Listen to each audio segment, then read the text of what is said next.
Kamu sudah rajin ibadah, sudah melayani, sudah dekat dengan Tuhan. Tapi ada satu dosa yang Tuhan benci, dan kamu mungkin sedang melakukannya sekarang. Bayangkan kamu adalah salah satu dari 12 murid Yesus. Kamu bepergian bersamanya, makan bersamanya, tidur di dekatnya, belajar darinya. Melihat dia mengubah banyak hidup, termasuk hidupmu. Orang-orang ingin bersamamu. Kamu merasa istimewa karena dia memilihmu. Tapi, di suatu malam, sesuatu yang mengejutkan terjadi. Para murid, orang-orang yang paling dekat dengan Yesus, tiba-tiba bertengkar. Bukan tentang teologi, bukan tentang pelayanan. Mereka bertengkar soal siapa yang paling penting, siapa yang paling berpengaruh, siapa yang paling dihormati, siapa yang nomor satu. Ini gila. Mereka sudah menghabiskan bertahun-tahun bersama Yesus, melihat mukjizat, mendengar pengajaran, menyaksikan kasih-Nya. Tapi kesombongan masih ada di hati mereka. Setiap orang merasa lebih baik dari yang lain. Setiap orang ingin diakui, ingin dianggap penting. Dan Alkitab mencatat sesuatu yang mengerikan. Kesombongan adalah dosa yang Tuhan benci. Dan ironisnya, itu dosa yang paling sering kita pelihara tanpa sadar. Bukan cuma dosa, tapi akar dari hampir semua dosa.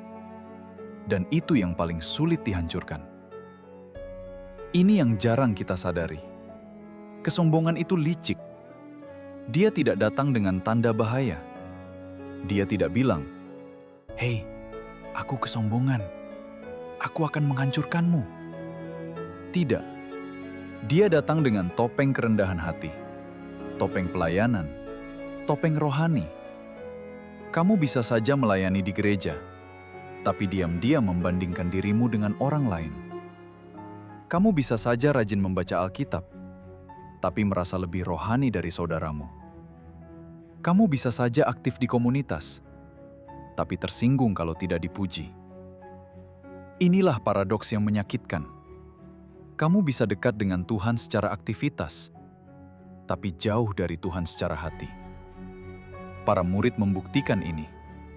Mereka tidur satu rumah dengan Yesus, makan satu meja dengan Yesus, tapi hati mereka masih penuh dengan ambisi diri.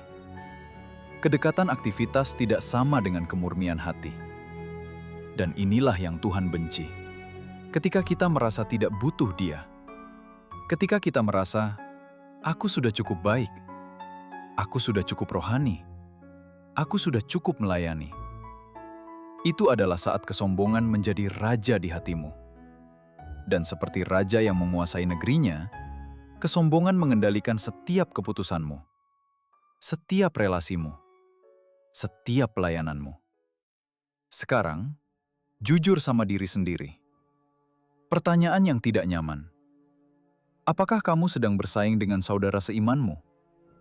Apakah kamu diam-diam merasa lebih baik dari orang di gerejamu? Apakah kamu tersinggung kalau kontribusimu tidak diakui? Apakah kamu merasa pelayananmu lebih penting dari pelayanan orang lain? Atau lebih dalam lagi, apakah kamu berdoa, tapi sebenarnya ingin dilihat orang? Apakah kamu memberi, tapi sebenarnya ingin dipuji? Apakah kamu melayani, tapi sebenarnya ingin dianggap penting? Ini bukan soal apa yang kamu lakukan. Ini soal mengapa kamu melakukannya. Dan Alkitab berkata, kesombongan adalah dosa yang Tuhan benci. Bukan karena dia egois, tapi karena kesombongan adalah penghalang terbesar antara kamu dan Dia. Kesombongan membuatmu tidak bisa melihat dirimu yang sebenarnya. Kesombongan membuatmu merasa tidak perlu bertobat. Kesombongan membuatmu merasa tidak perlu pertolongan Tuhan. Dan pada akhirnya, kesombongan membuatmu kehilangan hubungan yang intim dengan Tuhan. Dengerin baik-baik.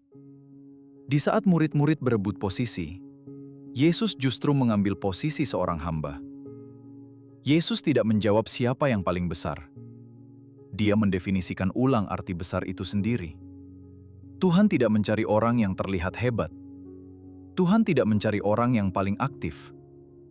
Tuhan tidak mencari orang yang paling dikenal.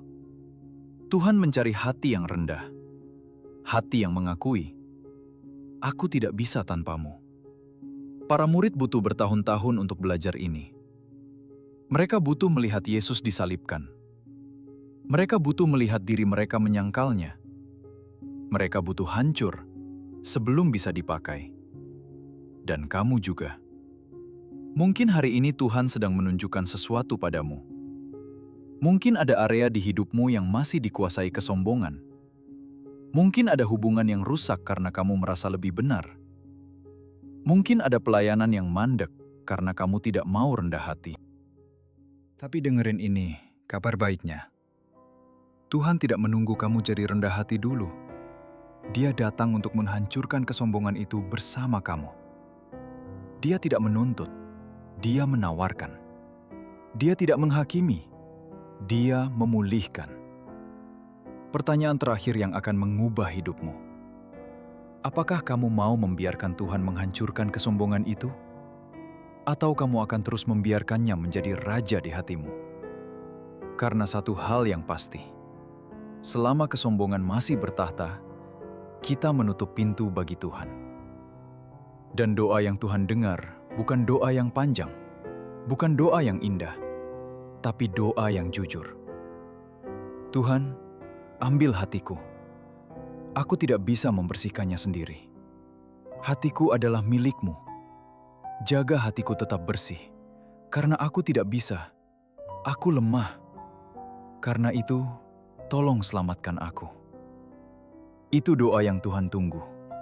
Itu hati yang Tuhan pakai. Bukan hati yang merasa hebat, tapi hati yang mengakui, "Aku butuh Engkau." Tuhan memberkati.